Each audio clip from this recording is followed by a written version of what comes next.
Hey everyone, it's a new week, so it's time for another episode of Dr. Retro's Video Game Finds. Let's start with some big box PC games. You know I love them, I know you love them, because they're awesome, they're big and they're huge. And who doesn't love that, right? First up is Outcast. Then we have Heretic 2, and this is a game I was doubting to keep, but I kind of got it mixed up with Hexen. And Hexen is one of those Doom clones you had in the 90s. And this is a sort of hack and slash RPG slash adventure game, and I don't know it from when I was a PC gamer as a kid, so I'm not keeping it. The X-Files, the game, missed the desktop edition, and this one comes with a screensaver, so that's really cool. Also supposed to come with a mouse mat, but unfortunately this second-hand copy doesn't have the mouse mat. Then Alone in the Dark, the white label version, upside down, supposed to come with a glow-in-the-dark Jack in the Box, Jack in the Dark actually, but that's also not in there. Really curious what that is though. If anyone knows, let me know. Atlantis, De Verloren Legende, The Lost Legend. It's also an adventure game. Then Tex Murphy Overseer. And I've actually had someone tell me on a convention that this game is also playable on your PlayStation 2. I can't find anything about that, and I haven't tried it out yet, didn't have the time. But yeah, he said there were multiple PC games that also have a PlayStation 2 part. If that's true, I have no clue, but if you know more about it, let me know. Police Quest Collection. Oh, it's closed over there. This has the first 4 Police Quest games, I believe, and SWAT, so that's 5 Police Quest games in total. Then Perfect Weapon, game also released on the PlayStation 1, that's where I have it. And the last one here is Lands of Lore 3, completes the Lands of Lore set that I have. So, next is a special NES item. Oh, sorry for messing up the camera there. This is a special NES item, and it's the Family Fun Fitness set. This is the set that originated the infamous and very, very expensive Stadium events. If you don't know about Stadium events, check out my video especially about Stadium events. I unbox the game and I tell you about its history, etc., why it's so rare, why it's so valuable. This is the set that got released prior to it, and it has Athletic World. It's a pad, it's a walking pad, running pad, whatever you want to call it. And just look at it, how horribly 80s it is. Just look, do people still wear those except for costume parties? Don't think so. So a really cool set, quite rare. And in quite okay condition. Some more NES stuff. First up, some boxed games. This is Robo Warrior. And if you know my video, if you've watched my videos, you know I love this. Hang tab, intact, the middle part is still there. This one has been opened though, the tabs are broken, but still in great condition.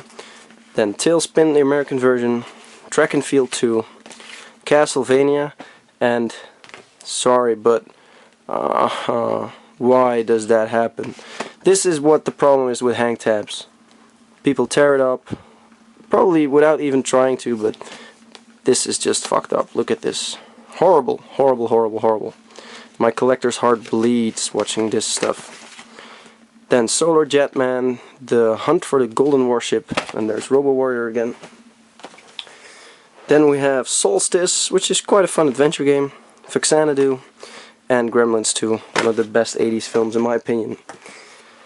Then this is NES Zapper, and it has the official Nintendo logo up there, and it looks horribly off-market. This is actually what it looks like, let me show you. There you go. I'm quite sure this is not an official Nintendo product, but it's from Venezuela, and if you look at, for instance, the Mega of the Master System games in Brazil, etc., you see they have some strange versions out there, so it might be official, but I don't think it is. More NES coming up. Rad Racer, a game that's supposed to come with 3D glasses. This one isn't with the 3D glasses. Kid Icarus. Really cool, old school first series NES game. This is from the silver box, so not the black box.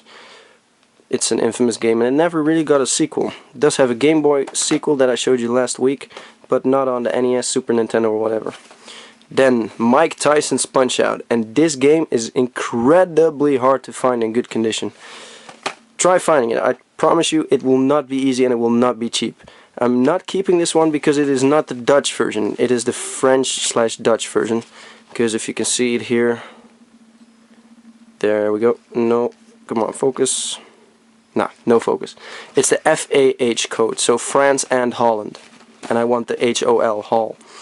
Super Mario Bros. 2, Super Mario Bros. 3, the classic version. Then we have another copy of Super Mario Bros. 2, Dr. Mario, Iron Sword Wizards and Warriors, with this guy on the front. What's his name again? Can't think of his name. Normally I know it, but he looks awesome, doesn't he? He's a famous guy from those doctor books, etc., which women love, apparently. And the last one is Vice Project Doom, with another cool dude on the front. Just check out how horribly sun-faded this is. Check out the front, the fading, and the back, which is not faded. Makes a big difference. The guy's name is Fabio, by the way. Just came up with it. And we're not done with the NES, because we still have more to come. 3 cartridges, Dr. Mario again. This is Solomon's Key, and the last one of my favorite arcade games, Bubble Bobble. I never finished that game. I got to level 100 a couple times with friends and my brother, etc., but we never got to finish it. The big ghost in the end was just killing us. The Legend of Zelda complete unboxed, but again, this is gonna hurt. Sorry guys, don't cry, don't cry. Ah, yeah, I hate it when this happens. Tetris and The Little Mermaid, one of the few Disney/Capcom games that didn't get released in Europe and only got released in America. More games like Lion King, Aladdin, etc., they did get released in Europe and not in America, and this one is the other way around. So, no European version of that. And look who's there again, it's Fabio again. Then The Battle of Olympus, Top Gun: The Second Mission, Chip 'n Dale Rescue Rangers, awesome cooperative platforming game, another Mario Bros. 2, and then Popeye, original black box version, and this one has a hang tab intact, which is a big plus in my opinion. Still in great shape, so that's quite a rare game to find. And there it flies. Then the last pile of stuff I'm not keeping. And I actually want to save this one for last, so I'm going to put that on the side so you don't see it. There is Gargoyle's Quest. Really cool Game Boy game. It's a spin-off from the what's the name again? Ghouls and Ghosts, or Ghosts and Goblins series. This is one of the gargoyles that attacks you in the game. He got his own game, Gargoyle's Quest 1 on the Game Boy, Gargoyle's Quest 2 on the NES, also really rare, and Demon's Crest on the Super Nintendo, which is also really rare. Crash Bandicoot 2, Darkstone, and Crash Bandicoot 3 for the PlayStation 1. And then 3 sealed, blister sealed Atari Lynx games. And the strange thing about these is, I'm not sure if I can show you that on camera. Yes, I can. You see this scratch? Goes all the way up there, and it's not in the seal because you don't hear it. It's in the box, and every single sealed Atari game has that. Because look over here, where's the scratch? It should be somewhere around here. I can't find it on this one. It's definitely there though. Yeah, there it is. Not sure if you can see that on camera. It runs around here. There you go. There you see it? Every sealed Atari Lynx game has that. I've seen a pile of these, a big pile, and they were all scratched like that. No clue why that is, but so Steel Talons, Bill and Ted's Excellent Adventure. Actually, never seen the movie. Should check that out. And Kung Fu. Then the last game, Mario Kart Double Dash for the GameCube, which is by far the best Mario Kart ever. And I don't even want to discuss that. If you like other Mario Kart games more, let's discuss it, because I love that game. So finally, off to the stuff that really matters, the stuff I'm keeping. First up, some SNES games. Super Nintendo. If you recognize the guy on the left, you know what this is. This is the Smurfs, and that was Gargamel, by the way. Really popular game over here, but I believe this didn't get an American release, or it was really rare.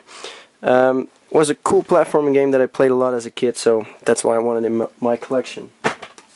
Then Battle Clash. Already had this, but this one is by far superior in looks, even though it has a badly sun-faded side. Has to be this color, turned out that color. You can see how much that was in the sun, this side as well. But still, the box is in very good condition, and it's a big upgrade to the one I had. Same goes for Metal Command. Same series of games. These are for the Nintendo Scope, so the Super Nintendo gun, and there were only very few games released for the Scope, and they were all pretty rare. This one, the one you just saw, and Yoshi's Safari is also a really rare one. Then Rock and Roll Racing. Really cool game by Blizzard, or actually the guys that later became known as Blizzard. And then Black Hawk, a game I never heard of before, but I could pick it up at a great price, and turned out to be quite a rare game. Should try it out sometime, looks kind of cool. Then PC, what else than PC? Some awesome games from my collection again. Zork 1, so this is the first Zork game, but then a re-release because the first Zork game got released on tape, I believe, which is extremely rare and extremely valuable. And this has it on 3.5 inch and 5.25 inch floppy. Also has a map and a manual, etc. Then the Quest for Glory Anthology has a German Anleitung or a manual, but it's the full English version, so it's good enough for my collection. And this, I'm so happy with this. Little Big Adventure 2, big box, already had that, but this is the full cover version. Finally I have the full cover version. Incredibly difficult to find, or at least for a good price, and this is by far my favorite game from my childhood. I told you probably 100 times, but this game is amazing. Check it out if you haven't before, and it's worth every minute of your time. Duke Nukem 3D, already had this, but this one has something special. It has the original booklets, etc., still sealed in the US gold baggie, so gonna upgrade it with that. Then Grim Fandango, was looking for this for quite a long time, and I found it at a convention. Really cool game. Recently started playing it again. Really funny and cool point and click adventure. And well, actually, point and click. You should try it out. It's a really great game. Then Lost in Time. I had this in stock, but I decided to keep it. It's a cool Sierra adventure game and definitely belongs in my collection. And this last one is also really special for me. Little Big Adventure 1, also known as Relentless, even though it doesn't say that on this front side of the box. The other version I have says Relentless Little Big Adventure 1. This is the diskette version, or the floppy version, whatever you want to call it. Has 8 floppies and still with the EA band around them, so really special. Then for the Nintendo 64, Castlevania. Oh, that shines a bit too much. Let's get it out of the box. Castlevania Legacy of Darkness. Already had this, but that one was in horrible condition, so good upgrade. The other one's going to be for sale. And then the last pile of games for this week. Grabbing it all over here. This is R-Type DX. R-Type, of course, really cool shoot 'em up series. And this is the Game Boy Color revival of that series. Then Final Fantasy Legend. Needed this last one to complete my Final Fantasy Legend set on the Game Boy. So now I have Part 1, Part 2, Part 3, and Mystic Quest Legend, which is also considered a Final Fantasy game. Then Chrono Trigger for the Super Famicom. It's not a rare game, but it's the best RPG ever, and I wanted it to complete my Chrono Trigger set, so now I have the SNES version, the PlayStation 1 version, the DS version, and the Super Famicom version. Battle Arena Toshinden 2 for the PlayStation 1, and if I show you a box like this, you should instantly know that it's something special, because X-rentals like this are usually worthless, but this is an official rental game. And as you can see here, Battle Arena Toshinden, the rental only version. Come on, focus. It's too small. There you see, rental only. Then Mega Turrican for the Mega Drive, complete in box.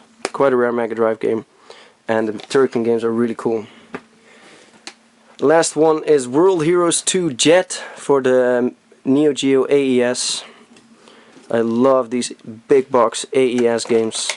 Comes complete with the manual, and another nice addition to my AES collection.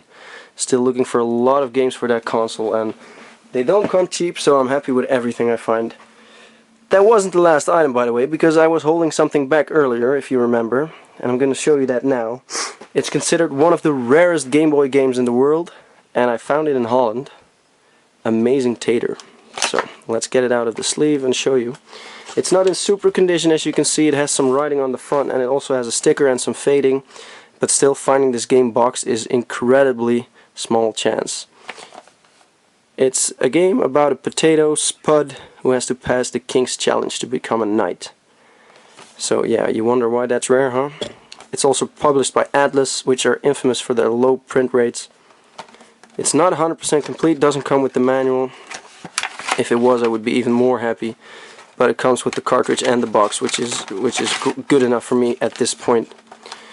So that was it for this week. Thanks for watching. Be sure to check out my other videos and like me on Facebook, facebook.com/drretromd. And if you like retro gaming, etc., check out my channel. It has some great videos. At least I think they're great. See you next time. Bye bye.